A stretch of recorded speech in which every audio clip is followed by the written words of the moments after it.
en modificar la conducta, un poco planteando los antecedentes, la conducta en sí, ¿no? que se da a causa de un antecedente y luego las consecuencias, ¿no? Y lo que intenta explicarnos es que lo que hay que modificar, es decir, modificar la conducta en sí directamente no tiene mucho sentido porque esta conducta se da por alguna otra cosa. Entonces, básicamente se intenta modificar tanto consecuencias como antecedentes, ¿no?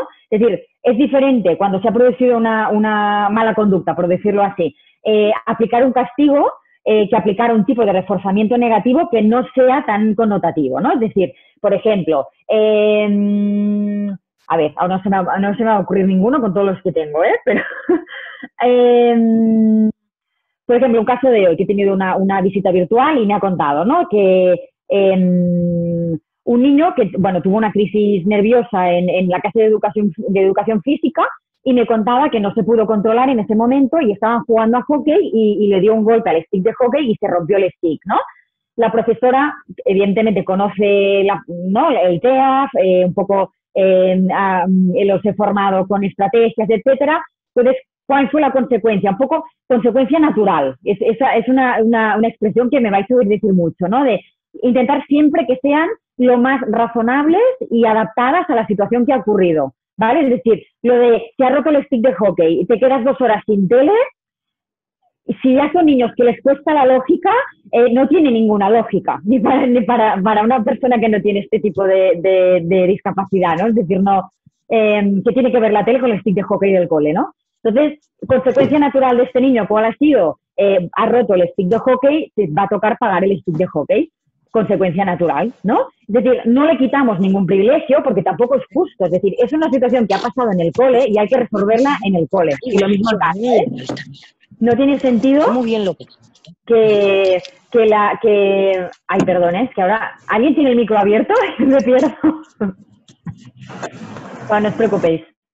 Ahora, no tiene sentido que si algo ocurre en el cole, la consecuencia sea en casa, ¿no? Que pierda horas de tele, horas de tablet, no tiene ningún sentido. Es injusto, o sea, para los TEAF y para todos, ¿no? Entonces, ¿se ha roto el stick de hockey? ¿Cuál es la consecuencia más natural que pueda haber? Hombre, si fuera algo que se pudiera reparar, pues se repara, pero si no, se paga, se compra otro stick, ¿no? Pues con el dinero de que se gane de alguna manera si no tiene, o si tiene una mensualidad, una asignación semanal, pues se le va descontando de ahí, ¿no? Esto sería un poco una técnica conductual, no de castigo, sino de reforzamiento negativo, ¿no? Es decir, yo siempre digo que hay que evitar la pérdida de privilegios, que esto es el castigo, ¿vale? El castigo en general no funciona muy bien, a no ser que sean niños que realmente tengan una capacidad de responsabilidad bastante grande, pero hoy en día hay muy pocos niños así, porque con todo el tema de la frustración, de la inmediatez de las cosas, cuesta muchísimo, ¿no? Los niños no son como los de antes, ¿no? Porque el entorno en el que viven es totalmente distinto del de antes. Entonces, aún más para una persona que tenga dificultades para entender estas lógicas, ¿no? Has hecho esto, pues yo te quito esto. Bueno, ¿y por qué? ¿No? ¿Qué tiene que ver? ¿No? Entonces, por ahí es muy difícil que aprendan de sus propios actos. En cambio, si al final las consecuencias son naturales, será mucho más fácil, aunque a veces no ocurrirá, pero facilitaremos mucho más que ese recuerdo a largo plazo se produzca, ¿no? A nivel de que cuando hay una conducta negativa en concreto, se da esa consecuencia, ¿no? Consecuencia natural, es decir, razonable, al final razonable a la conducta que se haya producido anteriormente. Y esto es un poco, hay diferentes, un ejemplo concreto. Otro podría ser, que es el que yo también siempre os digo, antes de evitar juzgar, hablar de las conductas negativas, es reforzar todo lo contrario, que es, en vez de fijarnos tanto, y de hecho ya estoy contestando preguntas con esto, en vez de fijarnos tanto en el tema de ¿qué ha hecho mal? Esto no lo has hecho bien, esto tienes que hacerlo de otra manera, que están constantemente recibiendo este tipo de inputs en casa, en el cole, en todas partes, De hecho, hay dos ejercicios de un libro bastante chulo que tengo en inglés, que es muy interesante, incluso os podría pasar alguno para que lo hicierais en casa, porque es todo un programa como de intervención, pero para padres, y es bastante incluso divertido al final, ¿no? Porque realmente con los padres con los que hago me dicen ustedes que realmente me doy cuenta de que todo lo que yo pensaba que no hacía, lo estoy haciendo, y eso lo hacemos todos, es decir, no hace falta tener un hijo TEAF, pero es verdad que ¿no? El tema de reforzar lo que sí hacen bien, ¿no? Y el sobreesfuerzo que hacen. Por ejemplo, cuando ellos veis que hacen un esfuerzo por intentar hacer una cosa bien y les sale como siempre, que es mal, pues nosotros consideramos que es mal, no digamos, ya te ha salido mal otra vez. Este tipo de comentarios son devastadores, ¿no? Es, ostras, te has esforzado un montón, la próxima vez intentaremos que salga. Y ya está, es decir, siempre en positivo, nunca en negativo, ¿no? Parece la famosa frase del entrenador, pero es cierto. Es decir, el tema de la autoestima siempre os digo que es la base de todo, y más en estos niños, ¿no? Es lo que hay que trabajar desde el principio, ¿no? Os digo un poco, los pasos que hay. Es decir, cuando hay una crisis conductual no es, vale, ¿qué hago con esta crisis conductual? Evidentemente también, pero ¿por qué se dan estas crisis conductuales? Hay que ir un poco al inicio, ya no centrarnos en, cuando tiene una rabieta, ¿qué hacemos? Vale, sí, pero ¿qué has hecho tú antes también, no? Es decir, vamos a ver cómo hemos estado actuando todos, ¿no? Y por qué si somos capaces de detectar que eso se produce más en un determinado momento, cuando pasa algo y si, por ejemplo, lleváis unas hojas de registro, os daréis cuenta que muchas veces el antecedente es el mismo o son los mismos, ¿no? Por ejemplo, hoy tenía uno de los niños con los que, adolescente, que he tenido visita virtual, ¿no? Me decía, en el cole últimamente está teniendo muchas crisis conductuales, bastante controladas, pero más que, digamos, el curso anterior. Y intentaba un poco, ¿no? Hacerle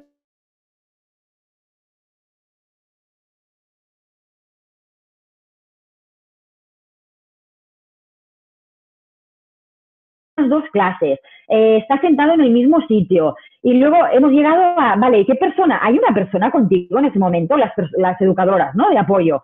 Pues sí, está Ana. Y Ana, vale, ¿y por qué crees que te pasa siempre con Ana? ¿No? ¿Qué es la forma en que te habla? ¿Te ha dicho algo que te molesta? Y al final él mismo ha dicho, es que no me gusta cómo huele. Y puede parecer una chorrada, ¿eh? Pero es lo que os digo siempre de la hipersensibilidad o la hiposensibilidad a ciertos estímulos. Me ha dicho, huele a nenuco y a menta. Claro, para mí me puede hacer cierta gracia, puede parecer una chorrada, pero para él esto le dificulta aprender en una clase. Es decir, le molesta el olor de una persona y él lo vive, o sea, ¿no? Mucho más exagerado de lo que lo podríamos vivir otra persona que no tiene este tipo de dificultades y que igual pensaríamos, uff, qué mal huele o no me gusta este olor, pero bueno, ya está, te acostumbras. Pues estos niños no se van a adaptar a esto, ¿no? Es algo que les queda siempre ahí, ¿no? El olor, y solo tienen como la capacidad para concentrarse en ese olor, ¿no? Porque evidentemente les pone nerviosos. Es decir, son cosas muy pequeñas que no nos damos cuenta, pero haciendo registros y sobre todo observando, siempre hay que observar, tenga la edad que tengan, podemos encontrar ciertos patrones y a partir de ahí cambiar antecedentes y los consecuentes también, ¿no? Las consecuencias, ¿no? Que es lo que os decía del tipo de reforzamiento positivo o negativo que damos, ¿vale? Si la conducta no la vamos a cambiar por sí sola, o sea, primero tenemos que cambiar nosotros y el resto del entorno, cómo nos relacionamos con ellos, el tipo, cómo les hablamos, las cosas que hacemos, cómo damos ejemplo, porque al final somos su ejemplo, ¿no? Y en una persona que le cuesta aprender por imitación y que hay que enseñarle las cosas por repetición, si tendemos a hacer las cosas así automáticamente, no las estemos enseñando bien, ¿no? Es decir, tenemos que cambiar ese chip de necesitan aprender de otra forma, ¿no? Que es lo que siempre digo. Entonces, pasos un poco, lo que yo siempre digo a los padres, ¿no? Como si fuera un poco un programa de aprendizaje para todos, ¿vale? ¿Cuáles creemos que son los pasos para intentar reducir un poco estas crisis conductuales que se dan, bueno, en casa, en la escuela, ¿no? Pero evidentemente como familias, ¿qué podemos hacer? Uno de los pasos que siempre solemos trabajar, el primero, es el tema que ya os he contado. Entender que la conducta tiene un antecedente y una consecuencia, ¿vale? Siempre hay algo que molesta, que no gusta, que dispersa y que eso produce que suba, ¿no? El pico de ansiedad. Si me habéis visto en alguna conferencia, a veces que pongo la curva del estrés, ¿no? Cuando se llega al pico es porque antes ha habido algo que hace que esa estabilidad se pierda, ¿vale? Y se vaya para arriba el nivel de estrés. Vamos a entender qué ha habido antes de la conducta y para eso hay que observar y recordar. Es decir, después de la crisis, ya no solo con el chico, la chica, el niño o la niña, sino también como padres. ¿Qué ha podido pasar? ¿No? Vamos a hacer lluvia de ideas. Al final es un poco eso. Entonces, es entender como esta tríada, ¿no? De antecedente, conducta, consecuencia. Paso número 2, entender el tema de los refuerzos, es decir, porque esto es importante, sobre todo el refuerzo positivo. Con eso yo, ¿qué aconsejo? Yo siempre digo a los padres que hagan un ejercicio, que es, por ejemplo, intentar hacer una lista de todos los refuerzos que creen que pueden ser importantes para sus hijos. Y no es un tema material, le compramos esto o lo otro, ¿eh?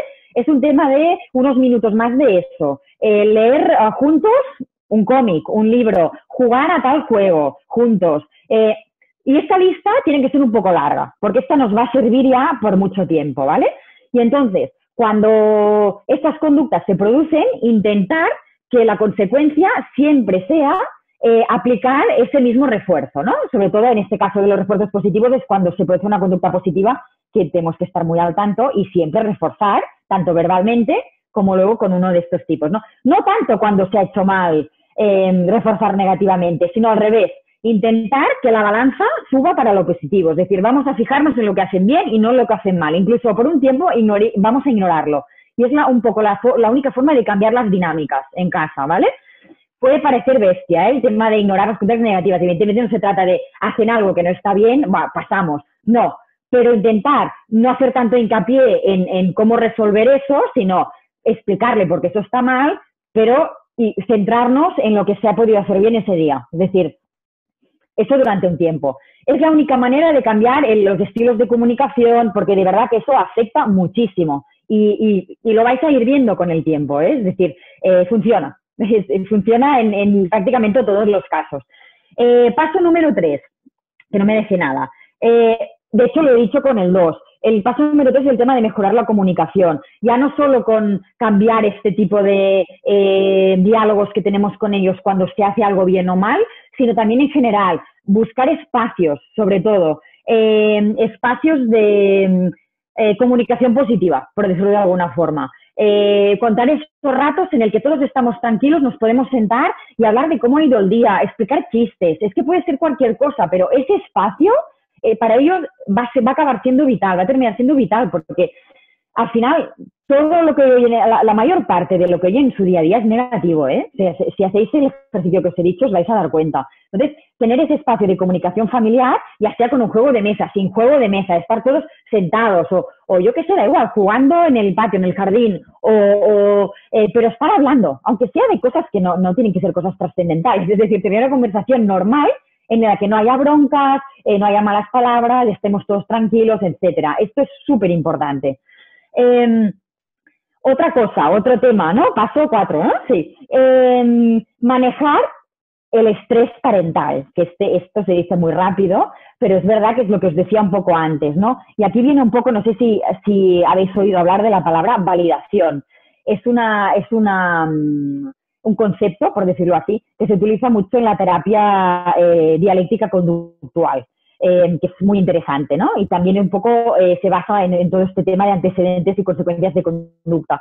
La validación es súper importante. La validación significa aceptar lo que el otro está sintiendo sin juzgar. Esto parece muy fácil, pero no lo hacemos casi nadie, ¿eh? Me incluyo. Es decir, ser capaces de, por ejemplo, en el momento en que el hijo o hija está teniendo una rabieta, ¿no? Y está intentando explicar por qué ha sido, y vosotros pensáis, pero qué chorrada, esto ya está haciendo que nuestra capacidad emocional se está reflejando en el otro. Es decir, estamos pasándole el estrés, porque básicamente somos el espejo de que me está dando igual lo que me estás diciendo porque es una chorrada.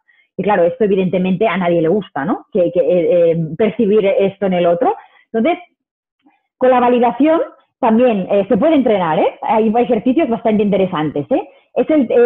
Hay de hecho todos unos protocolos para saber identificar los antecedentes, pero en padres, digamos las personas que se relacionan con los niños con TEA en este caso, ¿no?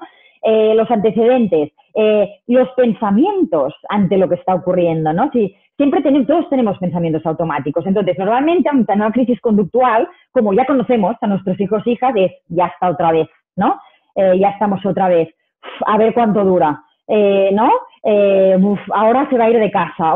Ya estamos anticipando, ¿no? Todo lo negativo que va a ocurrir. Nunca es en positivo, ¿no? Y esto es normal, ¿eh? Es decir, es una conducta humana normal. Pero esto se puede cambiar, se puede entrenar, ¿no? Es decir, intentar dejar un poco la mente en blanco, es decir, centrarnos en observar la reacción del otro para intentar sentir exactamente lo que el otro siente. Porque siempre decimos, cuando tiene crisis conductual es rabia. Bueno, no, emociones hay muchas, ¿vale? Y puede que la exteriorización sea un poco de rabia, pero puede que esté frustrado, que esté triste, que esté decepcionado, que esté enfadado. Hay muchas emociones perturbadoras que no solemos tener en cuenta y todo es rabia, ¿no? Lo metemos en el mismo saco y no es así. Entonces, intentar saber qué es exactamente lo que siente también nos ayudará a empatizar en esta situación, ¿no? Y el poder pensar, ¿no?, una respuesta más adaptada a la situación y no dejarnos llevar por esos pensamientos automáticos que normalmente ya los decimos en voz alta, ¿no? De ya estás otra vez, ¿no? De, bueno, regañarlos, ¿no? Porque al final, evidentemente, nos ponemos nerviosos, pero tenemos que aprender a controlarnos, porque ellos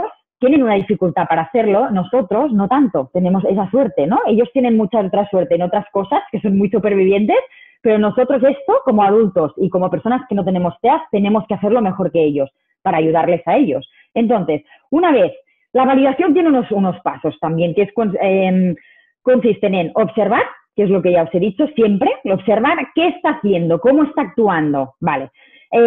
Calmar nuestras propias emociones, es decir, ser conscientes de los pensamientos automáticos que estamos teniendo y apartarlos, ¿vale? Es decir, aunque sepamos que siempre pasa lo mismo, que la consecuencia siempre es la misma, que ahora se va a poner a tirar cosas, que vamos a intentar apartarlo, ¿vale? Porque es la única manera de cambiar un poco esta interacción que tenemos, ¿no? Un poco patológica con los hijos, y eso pasa mucho. En tercer lugar, detectar su emoción, ¿no? Cuando hemos conseguido apartar nuestras emociones, nuestros pensamientos de esto, intentar realmente empatizar con la suya, con su emoción, que es la que importa. En este caso, las nuestras no, ¿eh? En ese momento. Y por último, llegamos a la validación. Cuando hemos conseguido apartar nuestras propias emociones de enfado, que suele ser de enfado, de tristeza, de rabia, y hemos apartado los pensamientos automáticos y hemos empatizado con su emoción, ¿vale? Con su reacción, ahí somos capaces de pensar un diálogo o una respuesta mucho más asertiva, ¿no? Es decir, para que realmente lo ayude, ¿no? Y no las cosas automáticas de, pues, un grito, vete a tu cuarto, o no, que son normalmente lo que nos sale, ¿eh? Es decir, es así, esto es un tipo de cosa que se puede entrenar, ¿eh?